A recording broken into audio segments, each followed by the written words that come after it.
बच्चों social sciences पढ़ते हो? पढ़ते हो? अच्छी लगती है? अच्छी लगती है, गंदी लगती है, बोरिंग लगती है? कि बोरिंग लगती है? स्टार्ट करते हैं।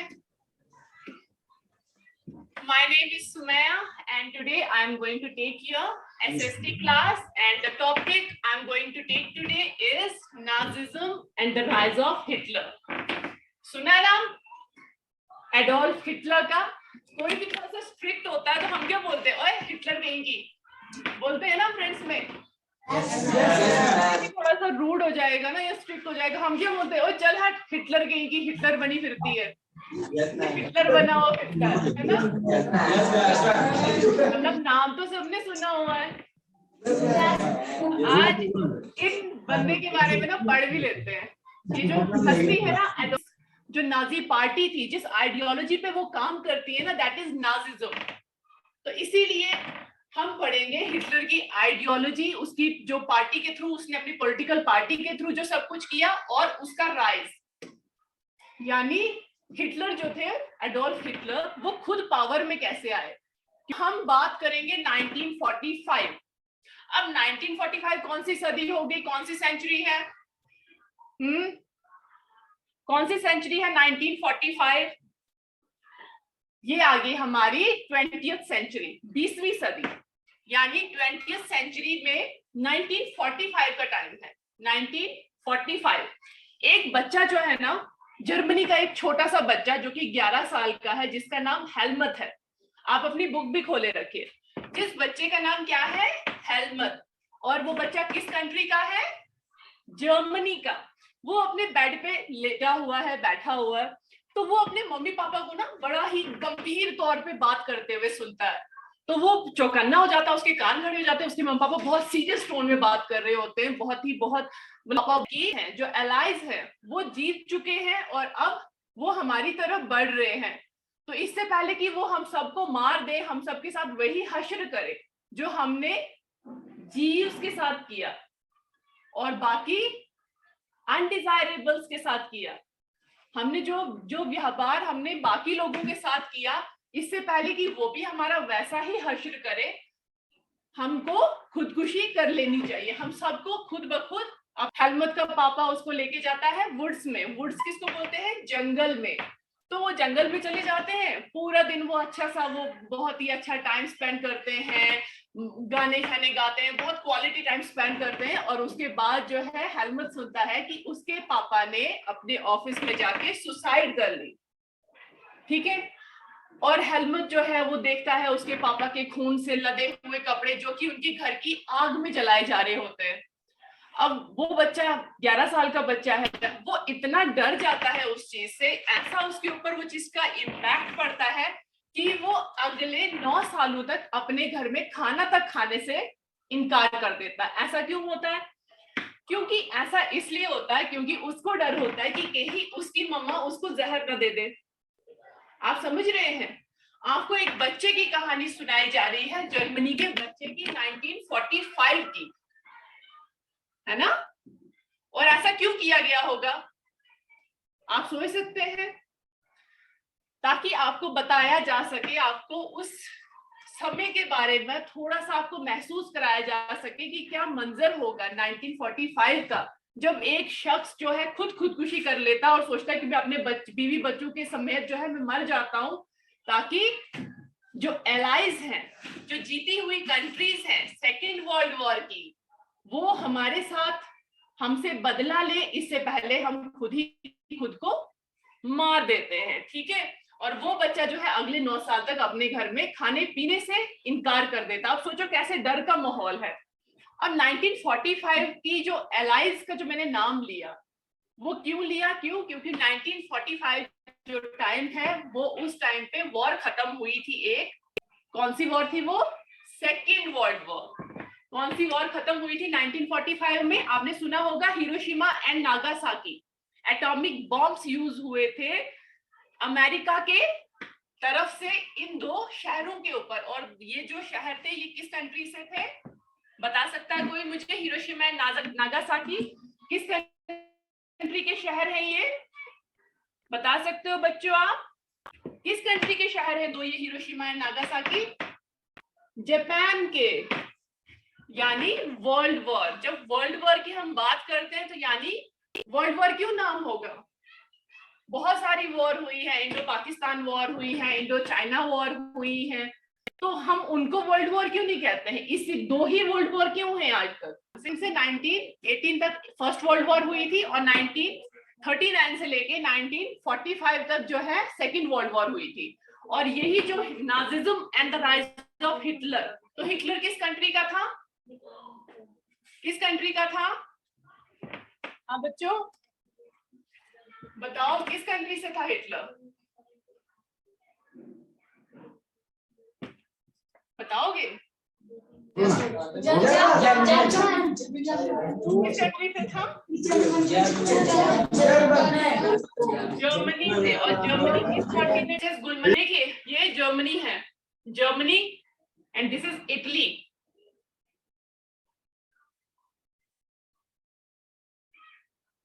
Italy and third is Japan. Japan जो है वो एशिया में है, ठीक है? कौन से कॉन्टिनेंट में है जापान? तो जब तक आप इन कंट्रीज की लोकेशंस नहीं जानेंगे, समझेंगे नहीं, तो आपको चीजें जो है माइंड में प्रॉपर्ली बैठेंगी नहीं। अब देखिए, जैसे मैंने आपको क्या कहा था, एक्सिस पावर्स वर्सेस क्या था? कौन सी पावर्स थी? एक्सिस वर्सेस, हाँ याद है कुछ? एलाइज थी एक तरफ और दूसरी तरफ कौन कौन सी कंट्रीज थी? एक्सिस। से कितने कॉन्टिनेंट्स हैं हमारे बच्चों? हाँ कितने कॉन्टिनेंट्स हैं? आपकी स्क्रीन पे आपको विजिबल होगा कितने कॉन्टिनेंट्स हैं। चलिए 7। हमारे कितने कॉन्टिनेंट्स हैं? 7। ये रहा हमारा जो ये वाला जो कॉन्टिनेंट है, ये कौन सा है? एशिया। कौन सा कॉन्टिनेंट है ये? एशिया। और सबसे बड़ा कॉन्टिनेंट यही है, पॉपुलेशन वाइज भी और एरिया वाइज भी। उसके बाद आ जाता है ये देखो, ये वाला जो कॉन्टिनेंट है हमारा, ये कौन सा है? अफ्रीका। वाला कौन सा है? अफ्रीका है ये कॉन्टिनेंट। ये हमारा एशिया, ये हमारा एशिया है। तो ये हमारा यूरोप है, ये वाला जो कॉन्टिनेंट है, दिस इज यूरोप। ये टर्की भी इसी में है। और जो ये रशिया है ना, ये आधा यूरोप में है और आधा इसमें आता है, ये आधा एशिया में आता है, आधा यूरोप में आता है। ये हमारा नॉर्थ अमेरिका, ये हमारा साउथ अमेरिका, ठीक है? ये हमारा जो है एंटार्क्टिका, यहाँ पे नीचे एंटार्क्टिका है, यहाँ पे नीचे ये वाला देख पा रहे हैं आप? ये दिस इज एंटार्क्टिका।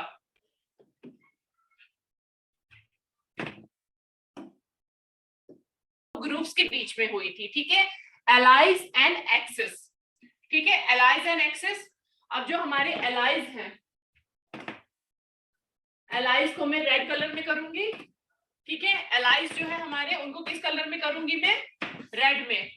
ये देखिए, ये हमारा फ्रांस आ गया, ये जो है ना फ्रांस, ये एलाइज में है। ये हमारा यूनाइटेड किंगडम, ये इंग्लैंड, ठीक है? ये दो थी एक साइड, और ये पोलैंड था जिसके ऊपर जर्मनी ने हमला किया था। उसकी दोस्ती के चक्कर में जो है फ्रांस और यूनाइटेड किंगडम जो है इस लड़ाई में उतरे, और इनको सपोर्ट करने के लिए इनको सपोर्ट के लिए रशिया नहीं आया था। दरअसल ये जर्मनी है, यहाँ पे ये बीच में, ये जर्मनी, इसको मैं ग्रीन से ड्रॉ करूंगी। जर्मनी ने पोलैंड को कब्जा करने के बाद जो है ये बेलारूस वगैरह, ये जो कंट्रीज है ना, यूक्रेन, बेलारूस, लाटविया, इस साइड बढ़ने लगा। ये पहले जो है ना, ये रशिया का पार्ट थी। रशिया इन द सेंस जब यूएसएसआर था, आपने पढ़ा होगा 1991 में दिस इंटीग्रेशन ऑफ यूएसएसआर, ठीक है? यूएसएसआर टूटा था रशिया, और फिर उसमें से एक कंट्री रशिया और ये हिस्सा उसका अलग हुआ था। तो ये जो है ना, यहाँ से इनके साथ, तो फिर रशिया भी इसमें आ गया था। ये है रशिया, देखो सबसे बड़ी कंट्री एरिया वाइज, ये भी सारा इसी में था। ये रशिया में ही था ये सारा, ठीक है। और फिर बाद में हमारा जो अमेरिका है वो भी इसमें कूद पड़ा था, ठीक है, ये भी कूद पड़ा। कितनी कंट्रीज हो गई ये? 4। एक हमारा यूएसए, ठीक है, हमारा रशिया, ये फ्रांस एंड इंग्लैंड। नोट्स लेते रहो बच्चों, ठीक है, नोट्स लेते रहो साथ में, क्योंकि मैं पूछूंगी कि कौन कौन सी कंट्रीज थी। एलाइज में कौन सी कंट्रीज है? ये यूएसए, यूएसए, ठीक है, ये Russia, France and England, okay. और अब एक्सेस, एक्सेस के लिए कौन सा कलर यूज करूं बताओ? चलो ब्लू कर देती हूँ, ओके। एक्सेस में हमारे आते हैं जर्मनी, और जर्मनी नहीं, ये सारा, ये पोलैंड वगैरह, ये हंगरी, ये सारा इसके अंदर था, ठीक है। जर्मनी इवन वो फ्रांस को भी कब्जा करने वाला था। जर्मनी बहुत पावरफुल था और उसने सबकी नाक में दम करके रखा हुआ था सेकेंड वर्ल्ड वॉर में, और इनका साथ दे रहा था इटली, ये यहाँ पे, ठीक है, जर्मनी, इटली एंड हमारा आता है जापान। ये तीन एक साइड, ब्लू वाले कौन है? एक्सेस। कौन है ब्लू वाले? एक्सेस। एंड रेड वाले कौन है? एलाइज। कौन है? Allies, okay. तो सेकेंड वर्ल्ड वॉर इन दो पावर्स के बीच में हुई थी, दो ग्रुप्स के बीच में हुई थी, कंट्रीज के दो ग्रुप्स के बीच में हुई थी। एक तरफ थे एलाइज और दूसरी तरफ थे एक्सेस। एलाइज में कौन कौन सी कंट्री थी? यूएसए, ये हमारा यूएसए, हमारा इंग्लैंड, हमारा फ्रांस, हमारा रशिया, ये चार बड़ी पावर्स थी। चार जो बड़ी कंट्रीज थी, जो मेजर पावर्स थी, वो कौन कौन सी थी? हमारा यूएसए, इंग्लैंड, फ्रांस, रशिया।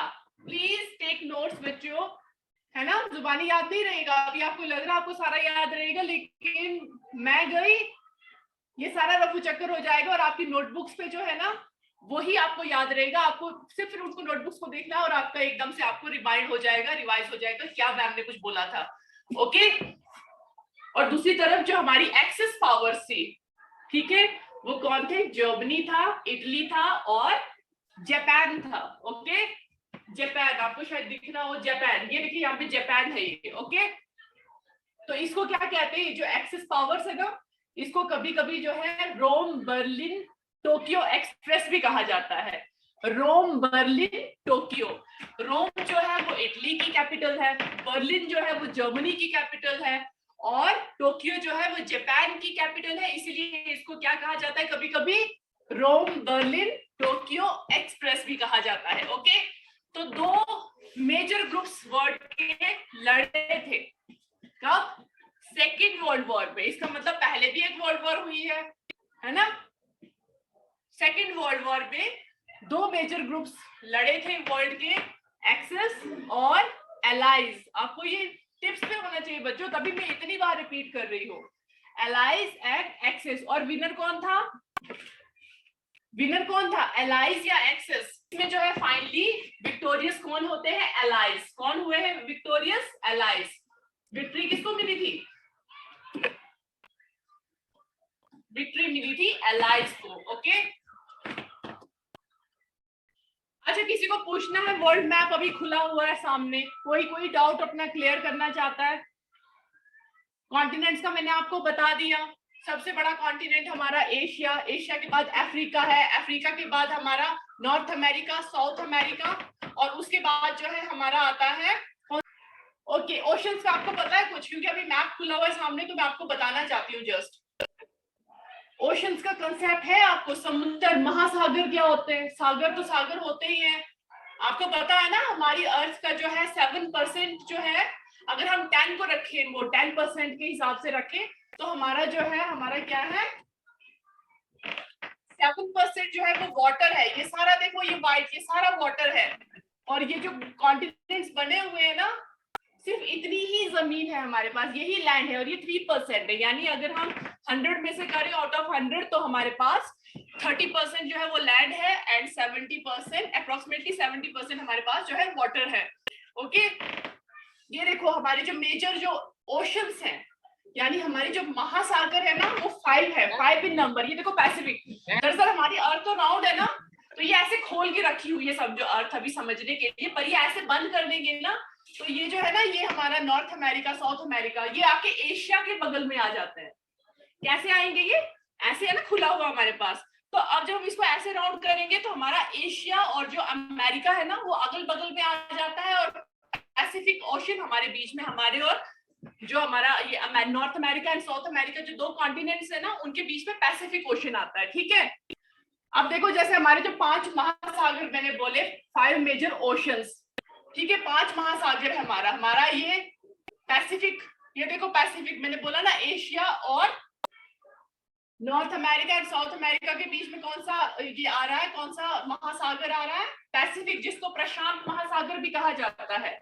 ये इंडियन ओशन है, ये देखो यहाँ पे देख पा रहे हो आप, ये इंडियन ओशन है, ये अटलांटिक है, ये देखो यहाँ से ये पूरा ऐसे इस शेप में, ये देखो ये इसके जो Europe, Africa, north America, south America के बीच में ये ऐसे घूमता है। ठीक है, अटलांटिक का नाम सुना होगा आपने। और ये देखो ये आर्टिक है, ये आर्टिक ओशन है, ये जो सबसे ऊपर है ना ये आर्टिक ओशन है, ये सबसे ऊपर। और ये जो सबसे नीचे है ना, कुछ लोग इसको एंटार्क्टिक ओशन भी कहते हैं, लेकिन इसको असल में सदर्न ओशन कहा जाता है, सदर्न ओशन। तो ये हमारे 5 ओशन है, उसके अलावा समुद्र तो भर के हैं।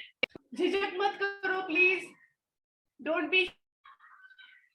आप बता दीजिए आपको कुछ भी पूछना है अभी, क्योंकि मैं ये स्लाइड बंद करके वापस से अपने टॉपिक पे। मैम, हाँ बच्चे।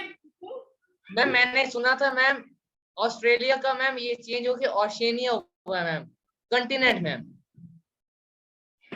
ऑस्ट्रेलिया चेंज होके क्या हुआ है मैम? इसका नाम चेंज होके ओशिनिया रखा है मैम, कंटिनेंट का मैम, ऑस्ट्रेलिया कंटिनेंट। ओशिनिया रखा हुआ है? Yes ma'am. वो पता क्या है बच्चों, देखो मैं आपको बताती हूँ। ये जो ऑस्ट्रेलिया है ना, जब ये लैंड आता है ना, खाली लैंड वाला एरिया, तो इसको ऑस्ट्रेलिया कहा जाता है। लेकिन जो जब इसके आसपास के जो आइलैंड्स है, इसके आसपास बहुत सारे आइलैंड्स है समुद्र में, जब ये इस आइलैंड के साथ इस एरिया को पढ़ा जाता है उसको ओशिनिया कहा जाता है। वेरी गुड, आपकी नॉलेज बहुत अच्छी है। ये देखिए, ये जो न्यू गुनिया है ना भी कहा जाता है। जब यूरोप और रशिया को इकट्ठे पढ़ा जाता है ना, क्योंकि सेम टेक्टोनिक प्लेट है, और यहाँ पे खाली एक माउंटेन है, माउंटेन रेंज है जो अलग कर रही है एशिया और यूरोप को। और रशिया ऐसी कंट्री है जो यूरोप में भी आ रहा है और एशिया में भी आ रहा है ना। मैम हो गया क्लियर मैम, यही था क्वेश्चन। ओके, वेरी गुड बच्चे। चलो टाइम भी हो रहा है, तो और क्योंकि फिर हम इसी को करते हैं ना, तो कल से हम स्टार्ट करेंगे फिर, क्योंकि हमने देख लिया कि 1945 में मैंने आपको बता दिया कि सिनेरियो क्या है। ठीक है, एक वर्ल्ड वॉर खत्म हुई है जिसमें एक्सेस हारे हैं। ठीक है, एक्सेस पावर्स हारी है, वर्ल्ड वॉर खत्म हुई है, और एक्सेस पावर्स, बच्चा जानने चाहते हैं, मुझे पता है छुट्टी का टाइम हो गया, बैग पैक करते हैं सबको। स्टार्ट करेंगे, ये पूरा बैकग्राउंड मैंने आपको बता दिया, और कल हम चैप्टर को अच्छे से स्टार्ट करेंगे। ओके बच्चों, थैंक्स फॉर योर पेशेंस। रिस्वाना वाले, गुलमना वाले, जिठेली वाले सभी बच्चे, ओके बाय बच्चों। आज का खत्म करें। मेरा नाम याद रहा, सुमैया मैम। ओके बाय, चलो अपनी पैकिंग करो और अपने अपने घरों को जाओ, और घर